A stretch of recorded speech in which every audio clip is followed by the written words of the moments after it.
Suami terakhir. Bab 6476 Bab 6480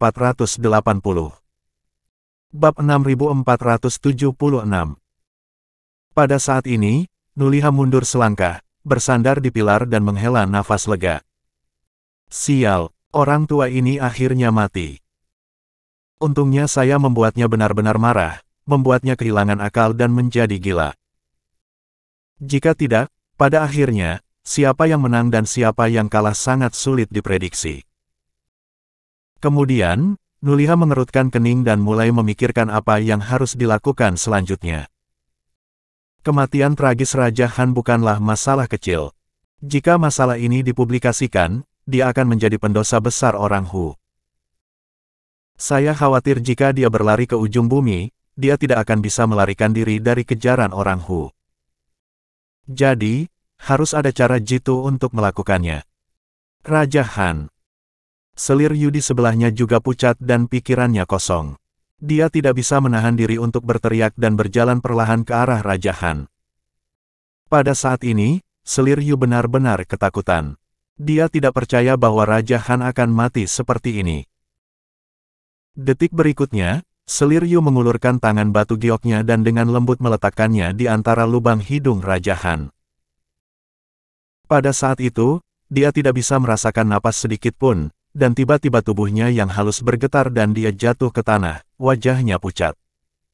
Raja Han sudah mati, sudah mati. Melihatnya seperti ini, Nuliha menarik napas dalam-dalam, mendekat dan memeluknya, menghibur dengan suara rendah. Jangan panik, jangan panik. Saat dia berbicara, mata Nuliha berkedip dan pikirannya berputar cepat. Kamu. Pada saat ini, Selir Yu, cemburu dan panik, tidak tahu harus berbuat apa, dan menatap Nuliha dengan kosong. Nuliha, kamu membunuh Raja Han. Ini sudah berakhir. Kita berdua sudah berakhir. Nuliha membunuh Raja Han, dan dia sendiri yang harus disalahkan. Menurut kebiasaan orang Hu, kejahatan ketidaktaatan seperti itu akan dipotong-potong oleh 5 kuda. Memikirkan hal ini, Selir Yu bergidik. Set. Melihat ekspresi bingung Selir Yu, Nuliha dengan cepat membuat gerakan diam, dan kemudian berkata dengan nada lembut. Cantik, jangan panik. Selama kamu mematuhi pengaturanku, kita berdua akan baik-baik saja. Saat mengatakan ini, mata Nuliha berkilat licik dan licik.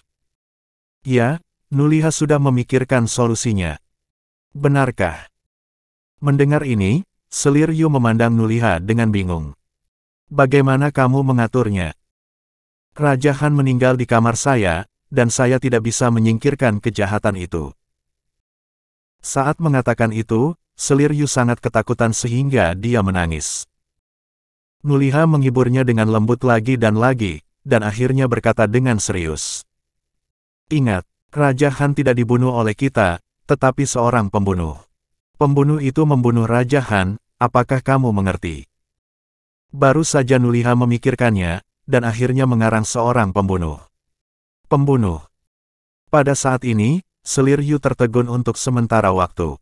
Karena dia terlalu gugup, dia belum sepenuhnya tenang saat ini.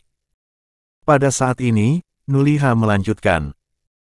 Itu adalah seorang pembunuh yang menyelinap ke kuil emas dan mencoba membunuh Raja Han. Raja Han dikalahkan dan dibunuh, apakah kamu mengerti? Dan aku tidak sampai di sana tepat waktu, dan si pembunuh melarikan diri. Mendengar ini, Selir Yu mengangguk mengerti, tetapi dia masih sedikit gelisah. Apakah ini baik-baik saja? Tanpa bukti, siapa yang akan mempercayai hal yang tidak perlu ini? Melihat dia sedikit khawatir, Nuliha tersenyum dan menghibur. Saya adalah jenderal, dan kamu adalah wanita Raja Han. Selama kita bekerja sama, siapa yang berani meragukannya? Itu juga jalan keluar dari masalah. Berbicara tentang ini, Nuliha memegang Selir Yu di tangannya dan berkata perlahan. Kecantikan, kamu masih muda, bukankah sayang jika kamu mati? Hanya dengan melakukan ini kita bisa menyelamatkan hidup kita. Selama kita melewati level ini, kita akan sering bertemu di masa depan. Ketika dia mengatakan ini, mata Nuliha penuh dengan antisipasi. Apakah dia bisa bersembunyi dari orang lain tergantung pada apakah selir Yu ini bisa bekerja sama dengan baik. Ini. Mendengar rencana Nuliha, selir Yu berpikir sejenak, dan akhirnya mengangguk. Oke, aku akan mendengarkanmu. Sejujurnya, dia tidak akan berani bermimpi mengatakan kebohongan sebesar itu. Tapi itu tidak mungkin. Untuk bertahan hidup, dia hanya bisa bertaruh dengan Nuliha. Hahaha. Melihat janjinya, Nuliha sangat gembira, tersenyum dan mencium wajah selir Yu, lalu berdiri dan menyayat luka di tubuhnya dengan pisau panjang. Dalam sekejap, darah menyembur keluar dan mewarnai jubah cantik itu menjadi merah. Kamu. Selir Yu terkejut, dan dengan cepat berdiri dan memeluk lengannya. Apa yang kamu lakukan? Bab 6477. Nuliha menarik napas dalam-dalam dan tersenyum pahit. Jika aku tidak melakukan ini, siapa yang akan percaya bahwa aku telah bertarung sengit dengan para pembunuh? Setelah mengatakan itu, Nuliha melirik tubuh Raja Han dan berkata dengan keras. Sial. Saya pikir setelah orang tua ini ditangani, itu akan baik-baik saja, tetapi ternyata berdarah dan terluka. Selir Yu mengangguk dan dengan cepat membalutnya.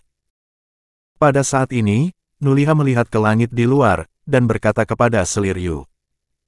Sudah larut, saya tidak bisa menundanya sekarang. Apa yang harus dilakukan selanjutnya terserah kamu. Setelah berbicara, Nuliha membuat tampilan yang sangat lemah, duduk di pintu istana, dan kemudian berteriak keluar. Ayo, kemarilah. Melihat ini, selir Yu menarik napas dalam-dalam, berlutut di samping tubuh Raja Han, dan berteriak. Kamari, ada pembunuh. Raja Han telah dibunuh. Mendengar teriakan ini, banyak penjaga istana emas bergegas, dan mereka semua terkejut ketika melihat situasi di depan mereka. Mereka melihat Raja Han terbaring di lantai kamar tidur, berlumuran darah, matanya tertutup, dan dia tidak lagi bernapas. Di pintu, Nuliha duduk di sana dengan wajah lemah, dengan luka mengejutkan di lengannya. Selir Yu di sebelah Raja Han hampir menangis. Ini, apa yang terjadi? Untuk sesaat, semua penjaga membeku di sana, kepala mereka berdengung seperti patung. Yang mulia selir Yu. Akhirnya, kapten penjaga menjadi tenang dan bertanya kepada selir Yu. Apa yang terjadi di sini? Meskipun Raja Han sudah tua, tubuhnya selalu keras, dan kematian mendadak saat ini benar-benar tidak terduga. Mendengar pertanyaan itu, selir Yu menangis sambil menjawab. Baru saja Raja Han meminta saya untuk mengobrol, tetapi saya tidak tahu bahwa seorang pembunuh tiba-tiba masuk, dan Raja Han segera bertarung dengan pembunuh itu. Siapa yang tahu bahwa pembunuh itu sangat kuat, dan pada akhirnya, saya kehilangan musuh, dan Raja Han terbunuh. Saat berbicara, selir Yu tidak bisa tidak melirik Nuliha di pintu. Jenderal Nuliha tiba kemudian dan ditikam sebagai hasilnya.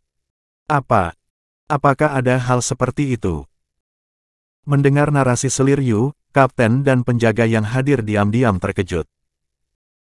Anda harus tahu bahwa pertahanan Istana Emas sangat ketat, dan hampir tidak dapat ditembus. Belum lagi pembunuh, sulit bagi seekor lalat untuk terbang, dan tiba-tiba seorang pembunuh muncul. Itu sulit dipercaya.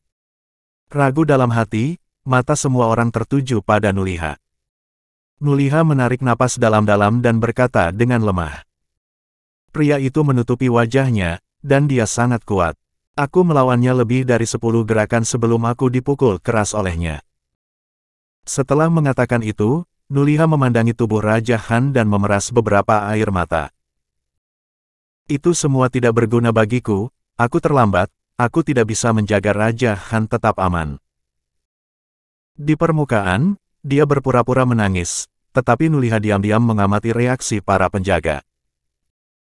Saya harus mengatakan bahwa Nuliha dan selir Yu bernyanyi bersama dan tampil dengan sempurna.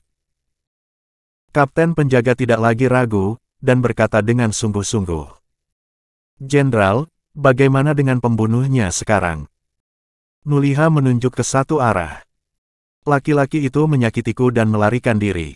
Kamu segera mengejar, dan pembunuhnya harus ditangkap tanpa kesalahan. Ya, Jenderal. Beberapa menit kemudian, hampir 10.000 penjaga dari Istana Emas meninggalkan Istana Emas dengan gagah berani, dan melakukan pencarian di seluruh istana. Di sisi lain, Aula Emas Raja tidak terlalu besar, dan Daryl tidak akrab dengan lingkungan. Selain itu adalah malam, jadi butuh 2 jam penuh untuk berjalan keluar dari jangkauan Aula Raja. Pada saat ini, di hutan tenggara Aula Raja, Daryl menyeret tubuhnya yang lelah ke depan, merasa sangat tertekan. Sial. Jika saya tahu bahwa saya akan bertemu dengan gadis gila Snowy itu, dan saya akan ditangkap, seharusnya saya meninggalkan alam rahasia bunga matahari sejak awal. Tidak mudah menemukan tempat untuk bersembunyi di dunia orang barbar ini. Tepat ketika Daryl tertekan, dia mendengar suara kuku kuda datang dari belakangnya. Daryl segera melihat ke belakang, dan tersenyum dengan getir. Dia melihat ratusan prajurit Hu yang menunggang kuda mengejar dengan cepat. Para prajurit ini semua adalah pengawal pribadi Nuliha, masing-masing dengan baju besi yang cerah, pedang panjang, dan kekuatan mereka tidak rendah.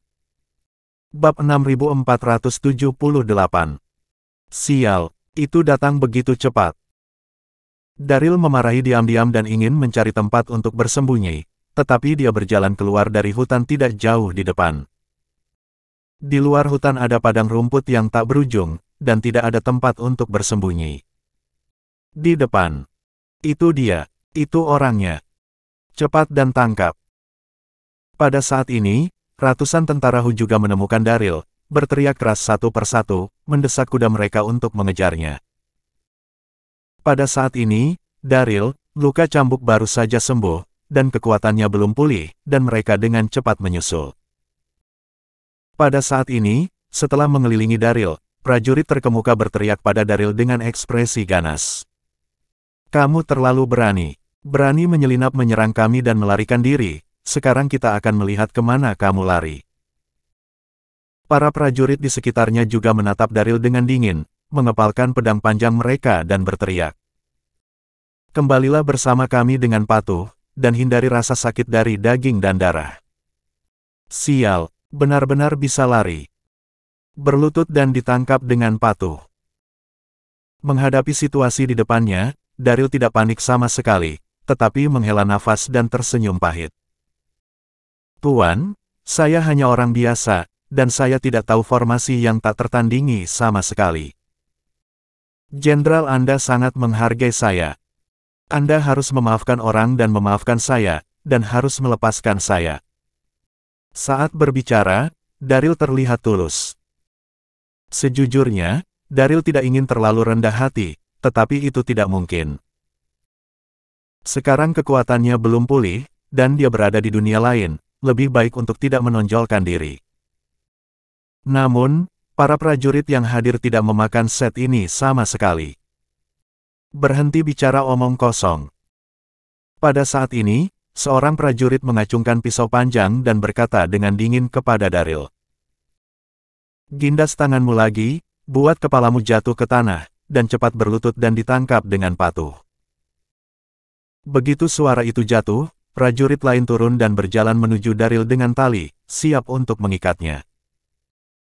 Melihat adegan ini, Daryl sangat tidak berdaya, menggelengkan kepalanya dan berkata, "Lupakan saja.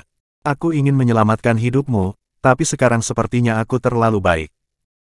Mendengar ini, para prajurit di sekitarnya saling memandang dengan cemas, berpikir bahwa mereka salah dengar. Apa yang pria ini katakan? Menyelamatkan hidup kita. Hahaha. Setelah tercengang, semua prajurit tertawa terbahak-bahak. Apa yang dikatakan anak ini? Menyelamatkan hidup kita. Aku khawatir ini karena pelarian semalam, dan otaknya rusak. Menarik, hahaha. Melihat penghinaan di wajah mereka, Daryl terlalu malas untuk berbicara omong kosong, dan segera mendesak roh primordialnya untuk meledakkan kekuatan teratai merah Dharma Karma. Detik berikutnya, Daryl perlahan mengangkat tangannya, dan melihat nyala api ungu merah yang menyilaukan melompat keluar dari telapak tangannya. Dalam sekejap, udara di sekitarnya langsung terdistorsi oleh suhu tinggi. Meskipun dia belum sepenuhnya memulihkan kekuatannya, tidak masalah untuk memanggil api karma teratai merah. Apa?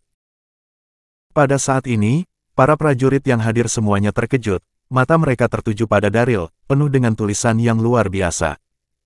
Apa yang terjadi? Anak ini sangat lemah, bagaimana dia bisa meledak dengan kekuatan mengerikan seperti itu? Tepat ketika semua orang terkejut, Daryl mengangkat tangannya dan melambai, dan api ungu tiba-tiba terlempar keluar. Dalam sekejap, hati semua prajurit yang hadir tiba-tiba menegang. Pada saat itu, mereka ingin melarikan diri, tetapi sudah terlambat. Bam! Detik berikutnya, nyala api meledak di antara kerumunan, dan segera membentuk lautan api, menyelimuti semua prajurit yang hadir. Arg! Dalam api yang mengamuk, ratusan tentara melolong menyedihkan, dan akhirnya suara itu berangsur-angsur menghilang, dan mereka semua terbakar menjadi arang. Melihat adegan ini, mata Daryl berkedip, dan dia tidak bisa menahannya di dalam hatinya. Dia segera berkata pada dirinya sendiri. Bukannya aku kejam, tetapi kamu benar-benar mendorongku ke jalan buntu. Setelah itu, Daryl duduk di tanah untuk beristirahat sebentar, dan kemudian terus berjalan menuju padang rumput. Api karma teratai merah baru saja digunakan, dan satu-satunya kekuatan di tubuh Daryl telah habis. Sekarang dia sangat membutuhkan tempat yang tenang untuk berlatih dan memulihkan diri. Di sisi lain, Istana Emas Kerajaan. Aula yang awalnya indah sekarang ditutupi dengan tirai kasa putih, peti mati yang terbuat dari emas murni ditempatkan di tengah aula, dan Raja Han berbaring dengan tenang di dalam. Di sekitar peti mati, ratu dan selir lainnya, mengenakan gaun putih panjang, menangis dengan sedih. Selain itu, Nuliha dan para jenderal lainnya juga terlihat sedih. Tentu saja, Nuliha berpura-pura. Saat ini, dia tampak diam, tetapi sebenarnya dia diam-diam mengamati situasi sang ratu. Anda harus tahu bahwa sang ratu sangat bijaksana dan pasti akan meragukannya. Lebih penting lagi, para penjaga Istana Emas menggeledah seluruh kota tadi malam, tetapi mereka tidak dapat menemukan keberadaan si pembunuh. Bab 6479. Selir Yu, yang berada di antara selir, juga gugup saat ini, berdiri di belakang ratu, hatinya seperti rusa, dan dia tidak berani melihat Raja Han di peti mati. Selir Yu. Pada saat ini, mata ratu tertuju pada Selir Yu, dan dia berkata perlahan. Saya ingin bertanya kepada Anda, apa yang terjadi dengan pembunuh tadi malam? Dugaan Nuliha bagus. Dalam pikiran ratu, Raja Han meninggal tadi malam. Setelah mempertimbangkan dengan cermat, dia merasa ada keraguan di mana-mana. Selir Yu sudah gugup, tetapi ketika dia mendengar pertanyaan ratu, dia merasa jantungnya berdetak kencang, dan berkata dengan suara rendah. Saya sedang berbicara dengan Raja Han ketika si pembunuh tiba-tiba bergegas masuk, lalu Raja Han melawannya. Benarkah? Dengan sedikit keraguan di wajah halus sang ratu, dia berkata dengan ringan. Jam berapa sebelumnya? Selir Yu berpikir sejenak. Ya, ini Zizi. Waktu anak. Mendengar jawaban itu, nada suara ratu menjadi dingin. Kalau begitu, kapan Nuliha tiba? Saat menanyakan hal ini, sang ratu menatap Nuliha dengan dingin. Setengah tahun yang lalu, ratu mengetahui dari gosip bahwa Nuliha dan Selir Yu berselingkuh, tetapi itu hanya desas-desus, dan tidak ada bukti sama sekali. Tetapi tadi malam Raja Han tiba-tiba dibunuh, dan ratu menyimpulkan bahwa Nuliha dan Selir Yu terkait. Pada saat ini, Selir Yu semakin panik, pertama-tama melirik Nuliha, lalu menundukkan kepalanya dan berkata. Dia datang tak lama setelah pembunuh itu muncul. Sang ratu mencibir dan menatap Selir Yu. Kebetulan sekali. Mata Selir dan jenderal lain di sekitarnya juga terfokus pada Selir Yu. Tubuh halus Selir Yu bergetar, bibir merahnya sedikit terbuka, tetapi dia tidak tahu bagaimana menjawab untuk sementara waktu. Melihat adegan ini, Nuliha menarik napas dalam-dalam, melangkah keluar dan berkata kepada ratu. Apa maksud ratu dengan menanyakan ini? Lagi pula, aura ratu terlalu kuat, dan selir Yu tidak tahan sama sekali, dan dia harus keluar sendiri. Oh! Melihat Nuliha mengambil inisiatif untuk keluar, ratu mengerutkan kening dan berkata dengan dingin. Apa maksudku? Kamu memasuki kamar istana emas di tengah malam, dan kamu datang segera setelah pembunuh itu muncul. Apakah itu kebetulan? Saya curiga kematian Raja Han tidak ada hubungannya dengan pembunuh manapun, tetapi kebohongan yang dibuat oleh Anda dan selir Yu. Begitu kata-kata ini keluar, seluruh kuil emas gempar. Selir Yu sangat ketakutan dan wajahnya sangat pucat sehingga dia hampir jatuh ke tanah. Dia tahu bahwa api tidak dapat ditutupi oleh kertas, tetapi dia tidak berharap itu datang begitu cepat. Nuliha tampak tenang, menatap ratu dengan tenang selama beberapa detik, dan berkata sambil terkekeh. Ratu berbicara, tetapi Anda harus bertanggung jawab. Tadi malam, saya terluka parah untuk mencegat si pembunuh, tetapi Anda mengatakan itu saya adalah seorang menteri kasar yang melakukan kejahatan berikut.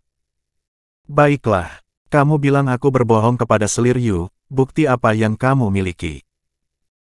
Ratu menatapnya dengan erat, dan berkata-kata demi kata.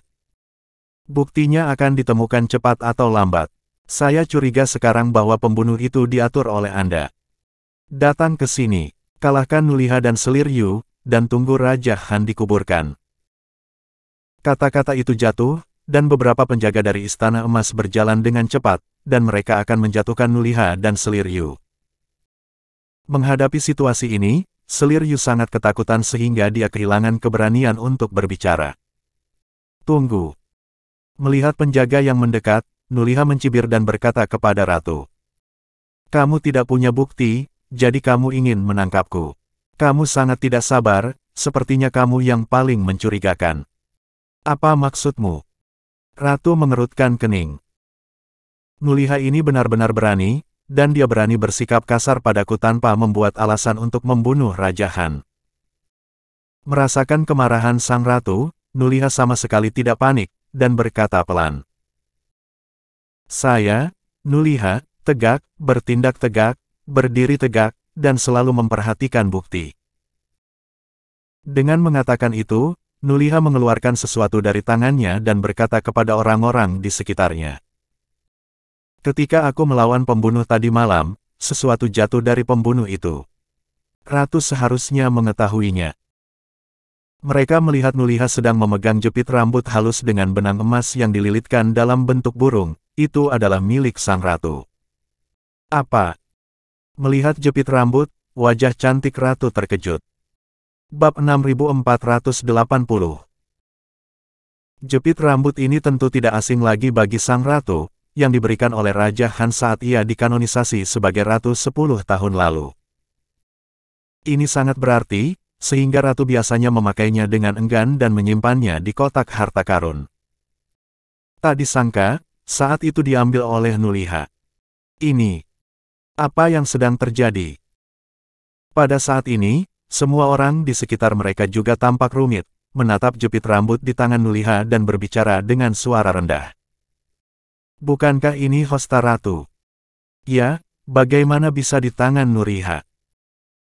Ketika diskusi semua orang datang, ratu juga bereaksi, wajahnya yang halus tidak bisa menyembunyikan kemarahan, dia berteriak pada Nuliha. Nuliha, kamu sangat berani.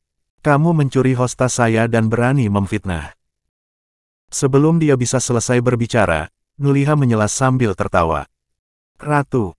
Pada saat ini, wajah Nuliha penuh dengan bahaya. Fitnah. Saya, Nuliha, telah berjuang selama hampir 100 pertempuran untuk melindungi orang-orang Hukami selama bertahun-tahun, dan telah membuat prestasi besar. Bagaimana saya bisa tertarik pada hosta kecil? Hosta ini dijatuhkan oleh pembunuh tadi malam. Ratu, Anda tidak perlu berpura-pura. Anda diam-diam merekrut pembunuh dan membunuh Raja Han, tetapi Anda ingin seseorang memberikannya kepada saya dan selir Yu. Dengan hati yang begitu kejam, bagaimana bisa kamu tetap memenuhi syarat untuk menjadi ratu? Setelah mengatakan ini, Nuliha berkata kepada orang-orang di sekitarnya. Setiap orang harus melihat apa yang benar dan apa yang salah. Kali ini, Nuliha terlihat bangga. Setelah membuat pembunuh tadi malam, Nuliha tidak nyaman. Mengingat bahwa Ratu akan menyelidiki, ia memutuskan untuk melakukannya terlebih dahulu, dan mengirim seseorang untuk mencuri hosta sebelum fajar. Melihat adegan ini, para selir dan para jenderal lainnya tampak rumit dan tetap diam. Baik Ratu maupun Nuliha benar, dan sulit untuk mengatakan yang sebenarnya dari yang salah. Nuliha. Pada saat ini, seorang jenderal tidak tahan lagi, dia melangkah keluar, dan berteriak marah pada Nuliha. Kamu tidak terlalu pemalu. Kamu mencuri hosta Ratu, membuat kata-kata fitnah, kamu harus dihukum karena kejahatanmu. Keduanya sangat mudah, tetapi mereka tidak bisa menyembunyikannya dari saya. Jenderal ini bernama Si Heng, komandan penjaga kuil emas, dan dia setia kepada Raja Han. Sama seperti Ratu, Si Heng curiga terhadap Nuliha dan selir Yu pada saat pembunuhan Raja Han tadi malam. Pada saat ini, dia lebih yakin ketika melihat Nuliha memfitnah Ratu. Hahaha. Melihat Si Heng keluar, Nuliha sama sekali tidak panik, tetapi tersenyum menghina saat itu. Apa? Ratu membunuh Raja Han, apakah kamu punya bagian? Kamu ingin mati? Mendengar ini, Si Heng terbakar amarah, dan meraung pada saat itu. Aku akan membunuhmu. Kamu pencuri, bajingan. Ketika kata-kata itu jatuh, Si Heng mengeluarkan pedang panjangnya, naik ke udara, dan langsung pergi ke Nuliha. Cahaya dingin keluar dari pisau panjang di tangan Si Heng, dan udara di sekitarnya tiba-tiba terkoyak. Melihat situasi ini, orang-orang di sekitarnya mundur satu demi satu. Nuliha tersenyum dingin. Si Heng, apakah kamu ingin membunuhku? Aku takut kamu tidak memiliki kemampuan itu. Setelah berbicara, Nuliha menghunus pedang panjangnya dan menyerang. Dalam sekejap, sosok kedua belah pihak terus bergerak maju mundur, dan pisau panjang bertabrakan dengan suara keras. Pada awalnya, Si Heng cukup yakin. Bagaimanapun, Nuliha terluka tadi malam. Selama dia mencoba yang terbaik, dia pasti akan bisa membunuh pencuri ini. Namun, setelah beberapa putaran, Si Heng merasa ada sesuatu yang salah. Nuliha ini sangat cepat, mungkinkah itu cedera palsu tadi malam? Si Heng menebaknya dengan baik. Untuk menciptakan ilusi bertarung dengan pembunuh tadi malam, Nuliha menebas dirinya dengan tebasan, tetapi tebasannya sangat ringan dan sepertinya mengeluarkan banyak darah, tetapi itu sebenarnya hanya cedera kulit. Hahaha. Tepat ketika Si Heng memikirkannya, Nuliha berkata dengan dingin. Dengan kekuatanmu, jangan sombong di depanku. Akui dosamu dengan Ratu, dan mungkin kamu bisa menyelamatkan nyawa. Si Heng sangat marah. Saya tidak mengenal itu. Nuliha menggelengkan kepalanya, matanya berkedip dengan sedikit kedinginan. Karena kamu tidak mengaku bersalah, maka matilah. Pada saat suara itu jatuh, Nuliha memanfaatkan momen ketika kedua pisau itu bertabrakan, dan memukulnya dengan telapak tangan kirinya. Kecepatan telapak tangan ini sangat cepat, dan Si Heng tidak bisa mengelak sama sekali, jadi dia hanya bisa mengatupkan giginya untuk menemuinya. Bam! Detik berikutnya, telapak tangan kedua belah pihak bertabrakan, dan suara tumpul terdengar, wajah Si Heng menjadi pucat, dan dia melangkah mundur lagi dan lagi.